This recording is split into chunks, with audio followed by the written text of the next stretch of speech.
Hello guys, welcome back to another video. और मैं हूं पीयूष साहू और आज के वीडियो में हम लोग बात करने वाले हैं कैसे मैंने प्री बोर्ड में फेल होकर अपने मेन बोर्ड एग्ज़ाम में 90 मार्क्स स्कोर किए थे 2019 के मैथमेटिक्स बोर्ड एग्ज़ाम में। तो चलिए शुरू करते हैं।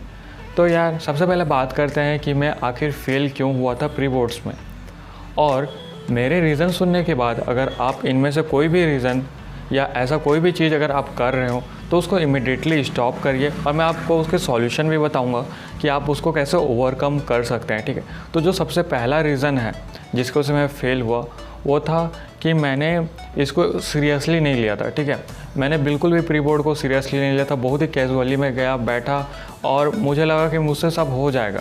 ठीक है, लेकिन ऐसा हुआ नहीं। सारे क्वेश्चंस पूरे मेरे बाउंसर टाइप के आए और मुझे कुछ समझ में ही नहीं आ रहा था। लेकिन मैंने पढ़ा हुआ था, लेकिन सब ऐसे ही लग रहा था मैंने पढ़ा है बाकी जब मेन टाइम जब मेरे को सॉल्व करने का है तब मैं सॉल्व कर ही नहीं पा रहा था। ठीक है, और मैंने इसको बस एक मंडे टेस्ट की तरह ही ट्रीट किया था। तो ये गलती आप मत करना कि आप इसे एक मंडे टेस्ट की तरह ट्रीट कर रहे हो कि चलो यार ये प्री बोर्ड है तो इसमें कोई इसका तो मार्क्स का कोई वैल्यू नहीं है तो इसको छोड़ देते हैं, सीधा बोर्ड हम लोग देखेंगे। ठीक है, अगर आप ऐसा करो तो आप बिल्कुल ऐसा मत करो। इसके बाद का जो नेक्स्ट रीज़न है वो है कि मैंने सिलेबस तब तक कंप्लीट नहीं किया था। मेरा वेक्टर 3D और प्रोबेबिलिटी तब भी बचा था। आप समझ सकते हैं कि कितना वेटेज रखता है और इससे आसान क्वेश्चंस भी आते हैं रिलेटिवली अगर हम कंपेयर करें कैलकुलस को तो। ठीक है, और उस टाइम मेरे से मैट्रिक्स के जो रोस एंड कॉलम्स एलिमेंट्री वाले जो 6 नंबर के क्वेश्चंस आते थे वो भी मेरे से ठीक से नहीं बन पाते थे। तो ये कुछ पॉइंट था जिसकी वजह से मैं ठीक से अपना पेपर नहीं लिख पाया था। इसके बाद जो रीज़न था, ये तो मैंने सिलेबस का बता दिया। इसके बाद जो रीज़न था, मैंने जितना पढ़ा था उसका रिविज़न भी नहीं किया था। आप लोग ऐसे बहुत लोग होंगे जो लोग कुछ पढ़ के या तो हो सकता है पूरा पढ़ लिया हो, सीधा जाके प्री बोर्ड में दे दिया हो, कुछ रिविज़न नहीं किया है, कुछ PYQs नहीं लगाया है, अपना इंपॉर्टेंट क्वेश्चंस नहीं किए हैं। इस वजह से भी आपके कम मार्क्स आ सकते हैं। मेरे साथ तो यही हुआ था लिटरली, और कुछ नहीं हुआ था। इसके बाद मेरी कोई स्ट्रैटेजी भी नहीं थी एग्ज़ाम्स की कि पहले मैं 4 मार्क्स का अटैम्प्ट करूं। एक बात मैं क्लियर कर देता हूं, जब मैंने अपना पेपर दिया था तब जो टोटल मार्क्स था वो 100 मार्क्स था, अभी 80 मार्क्स हुआ है। तो आप समझ जाना, उस हिसाब से मैं अपने टाइम के हिसाब से बता रहा हूँ आपको। ठीक है, तो यार क्या हुआ था, मैंने कुछ स्ट्रैटेजी फॉलो नहीं की थी। मैं ऐसे गया सीधा 6 नंबर को उठाया, एक क्वेश्चन किया, फिर आगे नहीं हुआ, फिर 4 नंबर का क्वेश्चन उठाया, फिर 2 नंबर को उठाया, फिर 1 नंबर का। ऐसे करते करते मैं 1-1.5 घंटा तो कुछ किया। उसके बाद तो मेरे को समझ ही नहीं आया, फिर मैं चुपचाप सो गया। ठीक है, लिटरली मैं चुपचाप सो गया। उसके बाद 25 मार्क्स ही मैंने स्कोर किए थे अपने प्री बोर्ड्स में। तो आप सोच सकते हो यार कितना डिमोटिवेशन लगता है। कभी कभी तो ये भी फील होता था कि शायद मैं तो फेल भी हो जाऊंगा बोर्ड्स में भी, क्योंकि आपके सीनियर्स जो होंगे या कुछ ऐसे लोग आपको मिल जाएंगे जो आपको डराएंगे कि यार बोर्ड एग्ज़ाम बहुत हार्ड होते हैं, ऐसा है वैसा है। लेकिन मैं आपको बताऊँ तो बोर्ड एग्ज़ाम लिटरली आसान होता है प्री बोर्ड से। ठीक है, आप सोच सकते हो मेरे 25 मार्क्स थे और मेरे बोर्ड एग्ज़ाम में 90 मार्क्स थे। तो ये मैंने कैसे अचीव किया है ना। इंटरेस्टिंग बात सुनना चाहते हो ना, तो वीडियो में बने रहो। ठीक है, और अभी तक लाइक एंड सब्सक्राइब नहीं किया है तो कर दो। ठीक है, तो मैंने इसको ओवरकम कैसे किया। ठीक है, तो सबसे पहले अब आपको डिसाइड करना पड़ेगा कि अब आपको फोड़ना है, आपको अच्छा मार्क्स स्कोर करना ही है।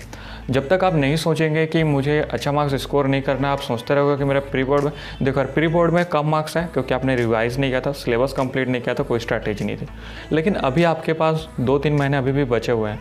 नवंबर का 10 दिन, फिर दिसंबर और जनवरी, फरवरी के बाद ही बोर्ड एग्ज़ाम होगा, मार्च वगैरह में होगा तो भी। ठीक है, तो इस टाइम आपको क्या करना है, पहले तो जितने अपने NCERT के क्वेश्चंस हैं, ठीक है, जो जितने भी एक्सरसाइज के जितने भी क्वेश्चंस हैं वो सबको आपको कंप्लीट करना है। ठीक है, टोटल जितने भी क्वेश्चन हैं NCERT के कोई भी क्वेश्चन नहीं छोड़ना। उसके बाद अगर आपने RD शर्मा अभी तक किया है, ठीक है, तो नहीं भी किया है तो आप कुछ इंपॉर्टेंट चैप्टर उससे कर सकते हैं। जैसे मैं, अगर आपने पहले पढ़ चुका है तो बस आप अभी उसके इंपॉर्टेंट क्वेश्चन जो आपने मार्क किए थे, ऐसा बोलते हैं, मैंने तो लिटरली कुछ मार्क नहीं किया था, जो एग्जाम्पलर थे उसके सारे एग्जाम्पल कर डालो और जो प्रीवियस ईयर क्वेश्चन या तो जो NCERT लिखा होता है वो सब उसके एक्सरसाइज करो। मैंने एक्सरसाइज के एक भी क्वेश्चन टच नहीं किए थे, झूठ नहीं बोलूँगा, कुछ ही टच किए थे, बाकी मैंने सिर्फ एग्जाम्पल ही किए थे।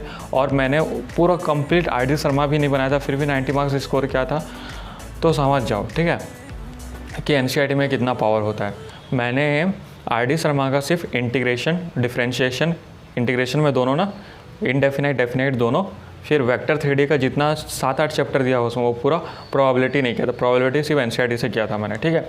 और एलपीपी भी मैंने एनसीईआरटी से ही किया था, ठीक है। अब हार्ड क्या होगा तो मेरे को पता नहीं है इस टाइम का सिलेबस, लेकिन मेरे टाइम में मैंने आर.डी. शर्मा के वही कैलकुलस पे ज़्यादा फोकस किया था आर.डी. शर्मा से, और बाकी जैसे matrices, determinant, functions, relation and function, ये सब जितने हैं इन सबको मैंने एनसीईआरटी से पढ़ा था और बाहर से कोई क्वेश्चन नहीं किया था। इसके बाद मैंने जितने भी जो अरिहंत के 10 ईयर्स के प्रीवियस ईयर क्वेश्चन आते हैं मैंने वो सब टोटल कंप्लीट किए थे।